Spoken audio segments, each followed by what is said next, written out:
We welcome you back to the steam room. Hey, Chuckster, it's time for you to... Special guest. Yeah, special guest. And as we tell all of the guests here on the steam room, please keep your towel on. Stephen A. Smith joins us.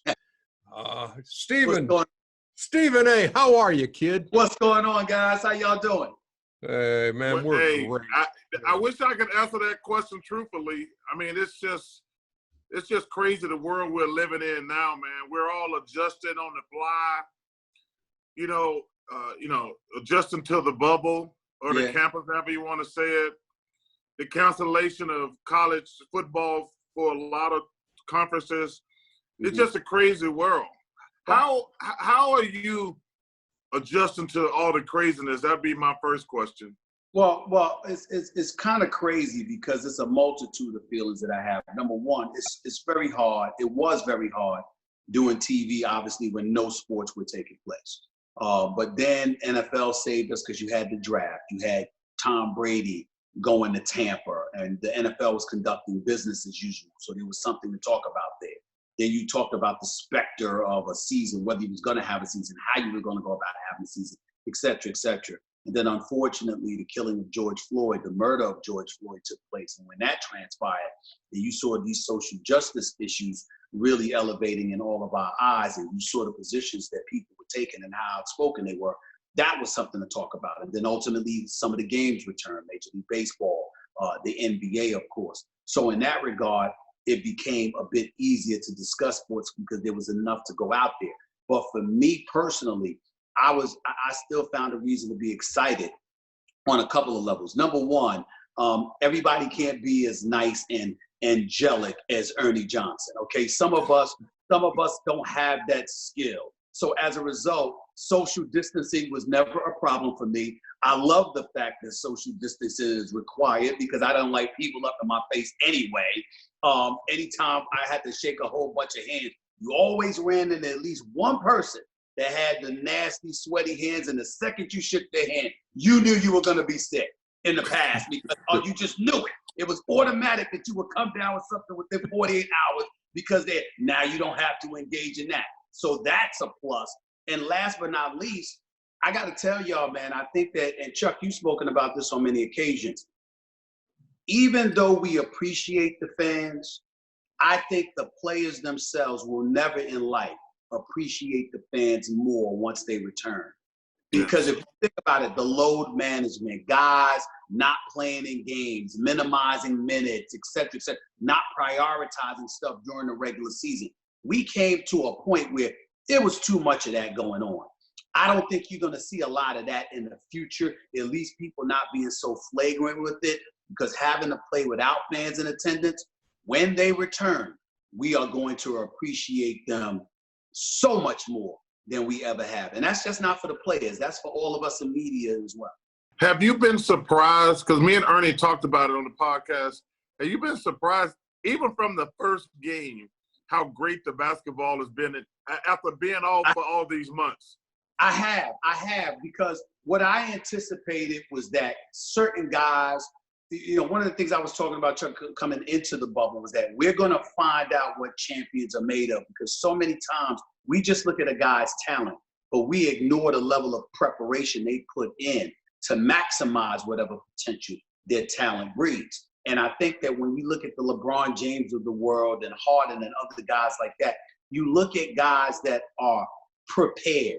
They're not just prepared to make shots. They're prepared to run up and down the court for 48 minutes. They're in shape. They took care of their bodies. They did the things that were necessary. And so what I was interested in seeing was who's going to show that same level of commitment, because we're going to be able to spot them right away the minute this bubble starts. We're going to see, because the NBA never said the season was canceled.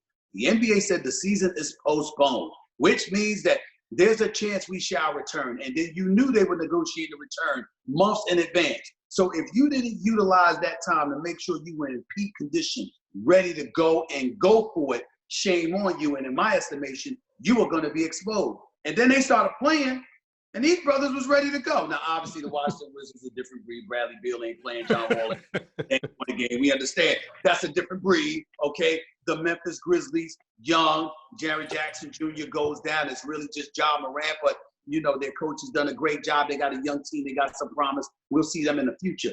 But to look at a Phoenix and how they've been performing with Devin Booker, to look at this kid, T.J. Warren in Indiana, how he's arguably the MVP of bubble play, to look at the emergence. We thought we already knew that Luka Doncic was a star, but my God, look at him now.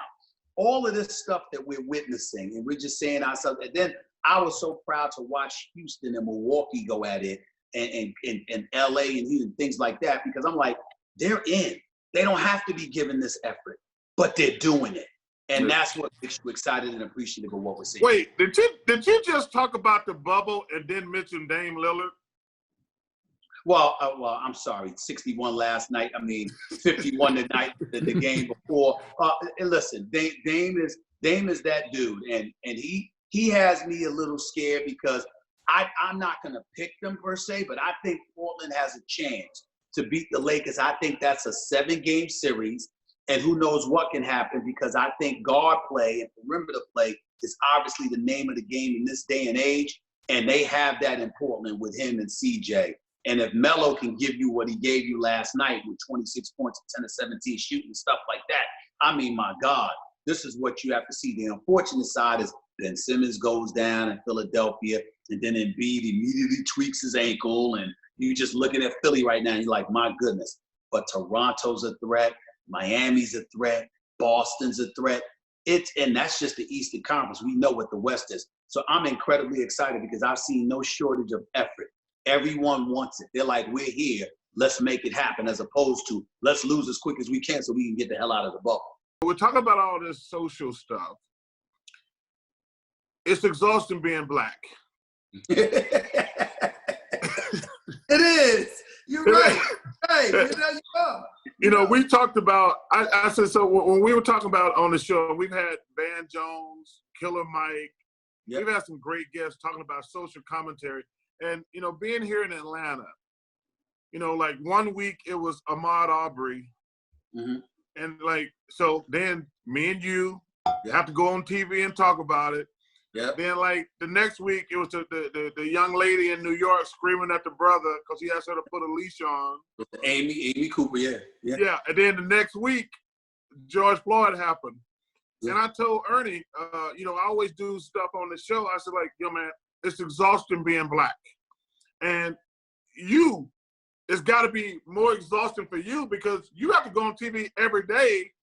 Like, I have to talk about it when it happens like a week or something like that. But how exhausting is it for you every single day being black on TV? It can, well, listen, it can get exhausting, but in all honesty, in the interest of full disclosure, you know this, Chuck, it's exhausting because of us. It's not exhausting because of white people. It's exhausting because of black people. And one of the things I've said, and I'll divulge this to all of you guys, I remember years ago, I had to talk to some honchos at ESPN, and I said, I need you to understand something. As a white person, you go to work every day with a job to do. Black people go to work with a responsibility. When Trayvon Martin got shot by George Zimmerman, that was not a sports story. It didn't stop me from getting stopped in the streets everywhere I went by black people. Stephen A, you got to say this. Stephen A, you got to say that. You got to speak on this. They're not telling you just to speak. They're telling you what to say.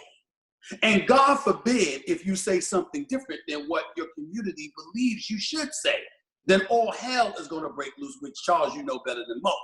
And on so many occasions, I cannot tell y'all how many times I've gotten into arguments with people over Charles Barkley because Charles Barkley said something. And I was like, they like, did you agree with that? No. Still my boy, still my brother. Oh, by the way, who the hell said we all have to agree? The point is to have a discussion. And guess what? He might have a point. You know, just because I agree with him on this point doesn't mean I disagree with him on that point. What's the problem? And that's where it becomes exhausting. It's not that you have to discuss these things. It's not the pressure of even somebody saying, Stephen A, you got to say something. They're trying to tell me what to say. And I've never gone for that. And I never will. I believe in being fair-minded. I have never been one that looks at people who are different than me and automatically assume that they're evil or insidious in any way. Judge by the content of one's character. Be as fair as you possibly can be as educated, and speak that education to the best of your ability, and be honest enough to acknowledge what you don't know. And as long as I do that, I'm fine and I sleep well at night. But you are right, it does get a bit exhausting because you can do something right 99% of the time. And the 1% of the time that you don't do what people felt you should have done or say what they felt you should have said, all of a sudden you're castigated and you're labeled some incendiary things. And sometimes it's grotesquely unfair, but it is what comes with our territory. That's why we're in the position that we're in, because we can take it. As we're talking today, this is 9 years to the day that I lost my dad. And I know, Chuckster, when you lost your mom, and there's something, it's just a strange day. It's like you can't help but think back, and because I talk to him every day, and so for you, I know, man, it was tough. It's only a couple of years ago, I think. So what's your mom mean to you? What'd she do for you? And when you think of her now, what do you think? She was everything to me. She's the greatest human being I've ever known. She took care of me. She nurtured me. She pushed me. She motivated me. She demanded from me. And she, believe it or not, she didn't like me too much on television. She's like, my mother's from the Virgin Islands. Both of my parents from the Virgin Islands, St. Thomas, and my father was from Antigua. And my mother was born and raised in St. Thomas. And she'd be like, why do you have to speak that way? I did not raise you this way. Why do you have to talk that way? He say something. I'm like, Mom, I'm just talking. And I said, Mommy, watch me talk sports when I'm in the house. I said, when I'm watching the games and I'm watching TV, I'm going off like that, And so, but she was just everything. She believed in me when nobody else did. She pushed me the minute she saw me slacking off. She constantly reminded me that it wasn't just about me. It was about making a better contribution to society. She was a registered nurse at Queens General Hospital in New York for 25 years. She was assistant head nurse there for her last 15 years. And it just meant everything to her that I conducted myself the way that I conducted myself, and to do the things that would contribute to the betterment of my family and the betterment of my society. And every single thing in my life that I have accomplished is because of her. It would not have been without her. I wasn't as close to my father. We had our differences, and I never really speak much about it because my mother never wanted me to. And that's the only reason, that just to honor her, I always limit what I say about him. But I did love him, but we weren't as close, not nearly as close as she and I were. And she's everything. And there, I cried every day for about the first 2 years. It's year 3 now. I haven't cried as much, but I think about her every day. And I just try to march on forward and to do things that I know would make her proud. There was a couple of things I did that did not make her proud. And she would have, but she always stood by me and let me know, you can do better, do better. And so that's what I've tried to do. And that's how I've tried to live my life. And that's the approach that I've had. So it's real hard. I remember when she passed away, one of the first calls I got I got a call at 6 a.m. and it was from Shaq. I got a call at 6:45 a.m. It was from Kobe, God rest his soul. And then the other call I got was at 7 a.m. and it was from the NBA moms, Shaq's mom, Ray Allen, Derek Fisher's mom, all of them. And they just let me know that they were here for me and that you would always have some semblance of a mom in your life and them. And I can't, and especially Kevin Durant's mom, who was absolutely wonderful. I'll never forget it as long as I live. And those are the kind of memories that you hold on to, and it just it uplifts you and it pushes you forward. Chuckster, you got the last one if you got something. Well, give me your NBA champion right now, brother. Oh, man. Chuck, I'm not going to give that to you because I got to give that to First Take. I can't give it to the podcast. I can't give it to as much as I love y'all. Y'all know that I can't, but I will tell you this. I was sold on the Lakers. I'm not sold anymore. I think the absence of Avery Bradley is devastating. I think that Rondo coming back, even though he's been out, I'm watching them. They're having a difficult time making shots. The Clippers are the better team, number one. Milwaukee can beat them. And then I saw Toronto beat them. And I'm looking at Nick Nurse, who's my coach of the year, by the way. I'm looking Mine at too. the defensive schemes he throws out there. 1 minute is a zone. 1 minute is a double team. He's the boxing one on Steph Curry in the finals last year. And then I'm looking at Ibaka and Gasol patrol the paint. I'm looking at Lowry draw offensive fouls. I'm looking at Van Vliet steal passes and deflect passes. I'm looking at Norman Powell and Anunoby. And, of course, Pascal Siakam is the star of the team. I can't sleep on Toronto. I haven't made a decision yet, but I will tell you, I'm not as sold on the Lakers as I once was. And if I had to make a decision right now, I would tell you I have switched from the Los Angeles Lakers winning the championship to possibly the Clippers or Milwaukee. I'm not sold yet, but that's where I'm leaning. Well, I just want you to say, Max, I appreciate you picking 4 teams.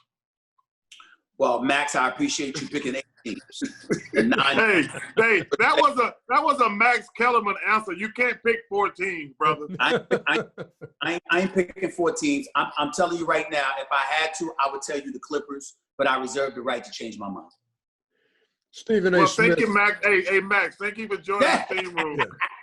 Hey, man, it is always good talking to you, brother. It really is, and hopefully we'll bump into each other face to face here one of these days. Been too long.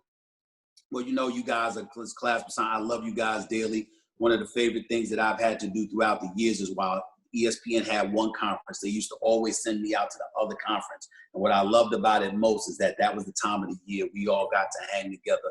I consider you friends and brothers. I love y'all dearly. Y'all do a phenomenal job covering the NBA, and all of us associated with the NBA are just lucky to have y'all in our lives, in our living room so many nights during the NBA season. You guys are fantastic, and you know the friendship and the brotherhood is always here for y'all. Thank you, All brother. right. Keep doing your thing. I'm proud of you. Appreciate you, man. Thanks a lot, y'all. Stab, you around? Damn. What up, Hey, brother? fellas. How you doing, man? Hey, man, I'm great. How are you guys going? Hey, This man, is this is awesome. so awesome. Hey, look, it's your loyal steamer and Australian correspondent. I want to congratulate you guys on your 3 Emmys you won. Man, incredible and well-deserved. You know, I'm sorry I didn't wear a collared shirt for the event. It's 4 in the morning here. Oh, my God, 4 a.m.? Yeah. And I think it's a great shame that obviously, you know, with the pandemic going on, they couldn't have the award ceremony so you could be in the same room together. Chuckster, you might have turned up then for the free booze and canapes. But seriously, well done, guys. Congrats. How did you stumble upon our podcast the first time? Well, look, I'm an NBA tragic since, you know, the 1990s. You know, fan of Charles and Michael and watching Patrick Ewing, massive Spurs fan since the David Robinson and Sean Elliott days. You know, now I follow all the Aussies in the league and all the Greek players in the league because my family's from Cyprus. You know, and I just absorb as much content as possible. You know, the GOAT podcast, Open Floor, your old Turner buddies, the starters, now No Dunks. You know, I just listen to as many podcasts as possible. And, you know, Saturday morning appointment viewing, I make my coffee, I watch Inside the NBA on replay.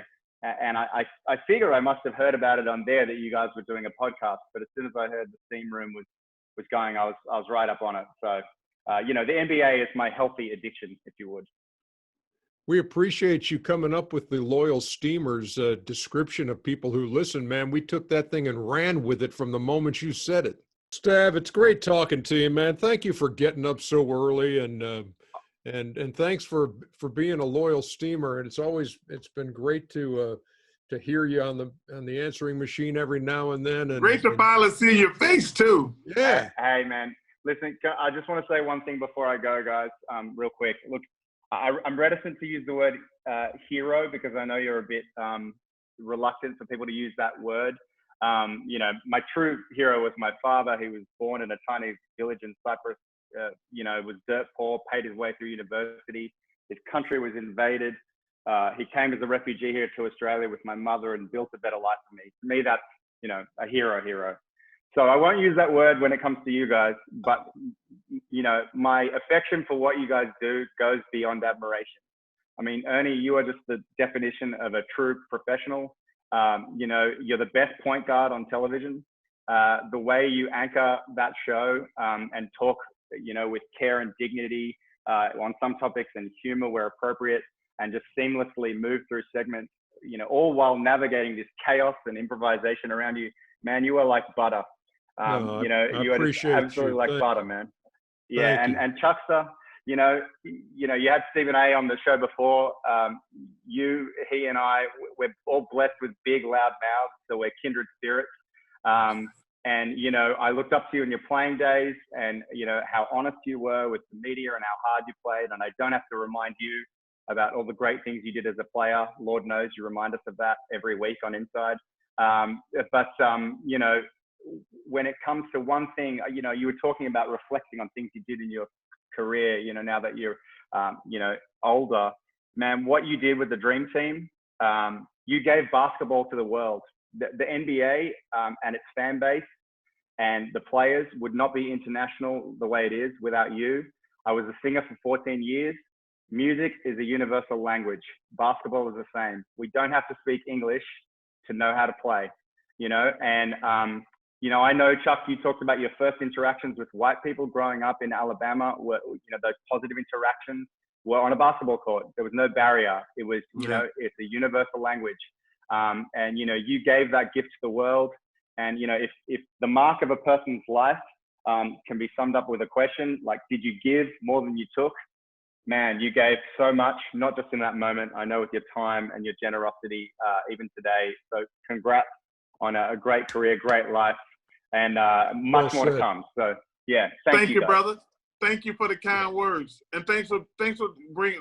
I'm just so excited to have you on. But thanks for the kind words.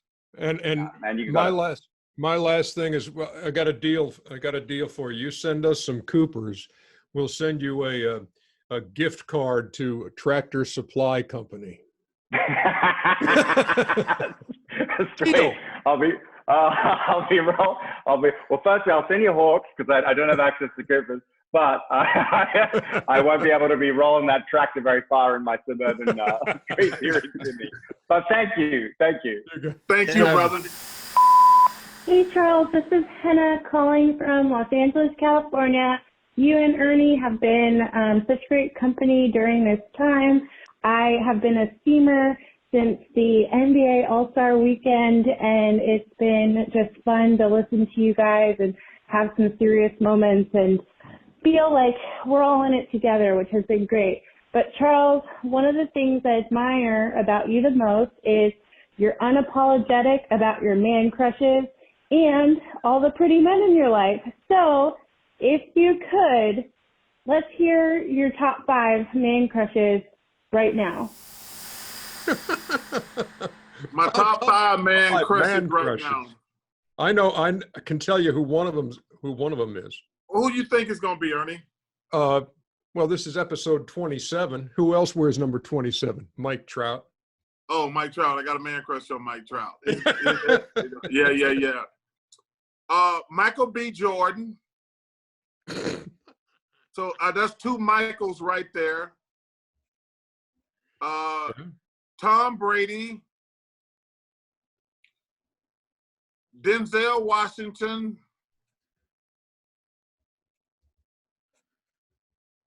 and I'm caught in between on my last one because during this pandemic, I'm in love with billions.